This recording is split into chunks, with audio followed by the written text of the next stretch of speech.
প্রিয় দর্শক, স্বাগত জানাচ্ছি সারাদিনের সংবাদে প্রতিদিনের আয়োজন রাত 11টার শীর্ষ সংবাদে। সারা বিশ্বের গুরুত্বপূর্ণ সব সংবাদের শিরোনাম জেনে নিন শুরুতেই। সিন্ধু পানি চুক্তি স্থগিত সহ পাকিস্তানের বিরুদ্ধে পদক্ষেপ নিল ভারত। অন্যদিকে ভারতকে পাল্টা হুঁশিয়ারি, পানি বন্ধ করলে তা যুদ্ধ হিসেবে দেখবে পাকিস্তান। পাকিস্তানের আকাশে ভারতীয় বিমান প্রবেশে নিষেধাজ্ঞা, বন্ধ সব বাণিজ্য। অন্যদিকে মিসাইল ধ্বংসের পরীক্ষা চালালো ভারতীয় নৌবাহিনী। ভয়াবহ দাবানলে পুড়ছে ইসরায়েল, নেতানিয়াহুর জরুরি বৈঠক। পশ্চিম তীরে ইসরায়েলি বাহিনীর ব্যাপক ধরপাকড়, 50 ফিলিস্তিনি আটক। হামাসকে কুকুরের বাচ্চা বলে আব্বাসের গালি, জিম্মি মুক্তির দাবি। চুক্তিতে 2 প্রকল্পে 850 মিলিয়ন দেবে বিশ্বব্যাংক। রাজস্ব আত্মসাতের অভিযোগে এশিয়াটিকের 17 প্রতিষ্ঠানের ব্যাংক হিসেব জব্দ। বিশ্বব্যাংকের পূর্বাভাস, দেশে নতুন করে 30 লাখ মানুষ দরিদ্র হতে পারে। ভারত ভ্রমণে যুক্তরাষ্ট্রের সতর্কতা জারি।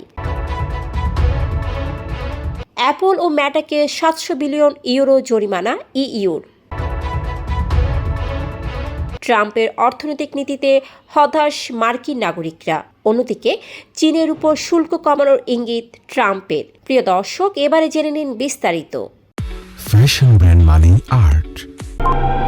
কাশ্মীরের পেহেলগামে পর্যটকদের উপর হামলায় 26 জন নিহতের ঘটনায় পাকিস্তানের বিরুদ্ধে 5টি পদক্ষেপ নিয়েছে ভারত। বুধবার নিরাপত্তা বিষয়ক কমিটির বৈঠকে এসব সিদ্ধান্ত হয়। পররাষ্ট্র সচিব বিক্রম মিশ্রি জানান, ভারতের অন্যতম সিদ্ধান্ত হল সিন্ধু পানি চুক্তি অনির্দিষ্টকালের জন্য স্থগিত করা। ফলে পাকিস্তান আপাতত চুক্তি অনুযায়ী পানি পাবে না। এদিকে কাশ্মীরে বন্দুক হামলার পর ভারতের পদক্ষেপের জবাবে পাল্টা সিদ্ধান্ত নিয়েছে পাকিস্তান।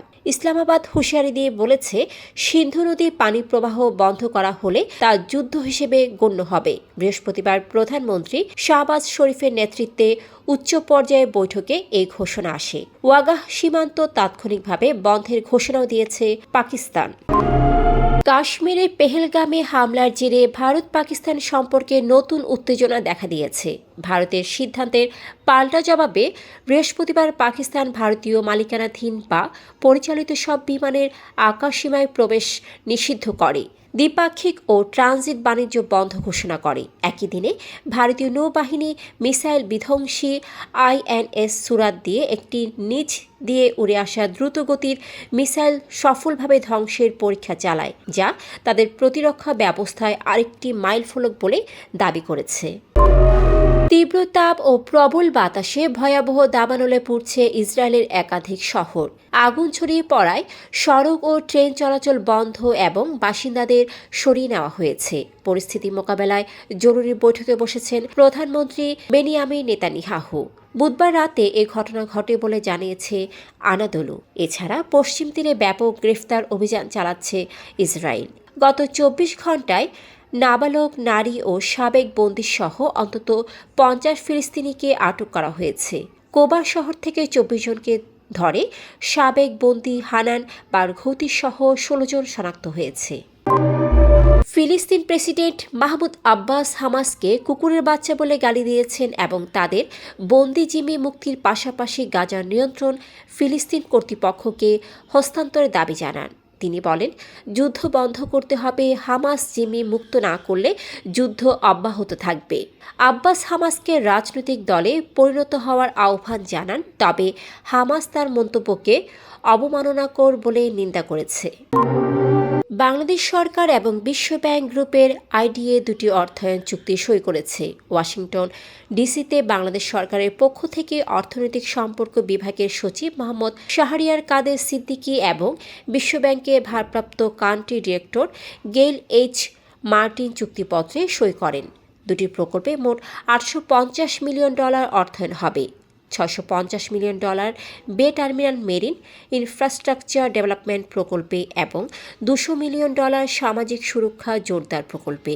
প্রথম প্রকল্প চট্টগ্রাম বন্দর কর্তৃপক্ষ এবং দ্বিতীয় প্রকল্প সমাজ কল্যাণ মন্ত্রণালয়ের অধীনে বাস্তবায়িত হবে। জাতীয় রাজস্ব বোর্ডের অধীনস্থ কেন্দ্রীয় গোয়েন্দা সেল, বিজ্ঞাপনী সংস্থা, এশিয়াটিক গ্রুপ এবং সংশ্লিষ্ট পরিচালকদের বিরুদ্ধে কর ফাঁকি, আর্থিক অনিয়ম ও রাষ্ট্রীয় অর্থ আত্মসাতের অভিযোগে বড় ধরনের ব্যবস্থা নিয়েছে। তদন্তের অংশ হিসেবে সংস্থাটির অধীন 17টি প্রতিষ্ঠানের সব ব্যাংক হিসেব জব্দের নির্দেশ দেওয়া হয়েছে। ব্যাংক ও নন ব্যাংক আর্থিক প্রতিষ্ঠানগুলোকে এসব প্রতিষ্ঠানের যাবতীয় লেনদেন সংক্রান্ত তথ্য সরবরাহের নির্দেশনাও দেওয়া হয়েছে।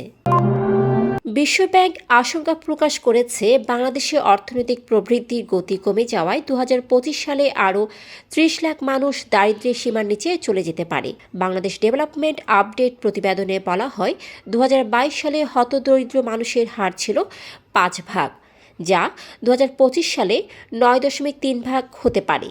বাংলাদেশ পরিসংখ্যান ব্যুরোর তথ্য অনুযায়ী 2022 সালে দারিদ্র্যের হার ছিল 18.7 ভাগ, যা চলতি বছরে 22.9 ভাগ পৌঁছাতে পারে। অর্থনৈতিক স্থবিরতা, শ্রমবাজারের দুর্বলতা এবং ঝুঁকিপূর্ণ জনগোষ্ঠীর চাপ বেড়ে যাওয়ায় দারিদ্র্য বাড়ার সম্ভাবনা রয়েছে। ভারত শাসিত কাশ্মীরের পেহেলগামে সন্ত্রাসী হামলার পর যুক্তরাষ্ট্র ভারত ভ্রমণের জন্য নতুন সতর্কতা জারি করেছে। জম্মু ও কাশ্মীর এবং ভারত পাকিস্তান সীমান্তে 10 কিলোমিটারের মধ্যে ভ্রমণ না করতে পরামর্শ দেওয়া হয়েছে। মণিপুর ও ভারতের মধ্য ও পূর্বাংশে বিভিন্ন জায়গায় সর্বোচ্চ সতর্কতা দেওয়া হয়েছে। সহিংসতা ও অপরাধের কারণে এসব অঞ্চলে ভ্রমণ না করার নির্দেশনা রয়েছে। লাদাখ ও লেহ সফরের অনুমতি রয়েছে। ইউরোপীয় ইউনিয়ন শুল্ক বিরোধের মধ্যে যুক্তরাষ্ট্রের দুটি বৃহৎ প্রযুক্তি কোম্পানি অ্যাপেল ও ফেসবুকের মূল কোম্পানি মেটাকে জরিমানা করেছে। অ্যাপেলকে 500 মিলিয়ন ইউরো এবং মেটাকে 200 মিলিয়ন ইউরো জরিমানা করা হয়েছে ডিজিটাল মার্কেটস অ্যাক্ট আইন লঙ্ঘনের জন্য। এটি ইউরোপীয় ইউনিয়নের প্রথম ডিজিটাল আইন লঙ্ঘনের জরিমানা। 2022 সালের আইনে বড় ইন্টারনেট কোম্পানিগুলোকে প্রতিদ্বন্দ্বী প্ল্যাটফর্মগুলিকে উন্মুক্ত রাখার বাধ্যবাধকতা দেওয়া হয়। যুক্তরাষ্ট্রের প্রেসিডেন্ট ডোনাল্ড ট্রাম্পের প্রথম 100 দিনে তার অর্থনৈতিক কর্মকাণ্ড নিয়ে জনমনে অসন্তোষ দেখা দিয়েছে। রয়টার্স ইপসোস জরিপে 37 ভাগ মানুষ ট্রাম্পের অর্থনৈতিক ভূমিকা নিয়ে সন্তুষ্ট, যা ক্ষমতায় আসার পরে 42 ভাগ থেকে কম। জরিপে 75 ভাগ নাগরিক মনে করেন যুক্তরাষ্ট্র অর্থনৈতিক মন্দার দিকে যাচ্ছে। 56 ভাগ বলেন ট্রাম্পের সিদ্ধান্ত এলোমেলো এবং 52 ভাগ মানুষ তার নীতির কারণে ভবিষ্যতে অবসর জীবন কঠিন হতে পারে। এদিকে মার্কিন প্রেসিডেন্ট ডোনাল্ড ট্রাম্প চীনের উপর পারস্পরিক শুল্ক কমানোর ইচ্ছা প্রকাশ করেছেন, তবে বলেছেন শুল্ক হার কমানো চীনের উপর নির্ভর করবে। তিনি জানান, আগামী কয়েক সপ্তাহে বাণিজ্যিক অংশীদারদের উপর নতুন শুল্ক ঘোষণা করতে পারেন, তবে চীনের উপর 145 ভাগ পর্যন্ত শুল্ক আরোপ করা হবে। দর্শক, এতক্ষণ আমাদের সাথে থাকার জন্য ধন্যবাদ। প্রতি মুহূর্তে দেশ বিদেশের গুরুত্বপূর্ণ সব সংবাদ জানতে ভিজিট করুন www.সারাদিনেরসংবাদ.com ও চোখ রাখুন সারাদিনের সংবাদের অফিসিয়াল ফেসবুক পেজে। Fashion brand Mali Art. Men's, ladies and kids wear.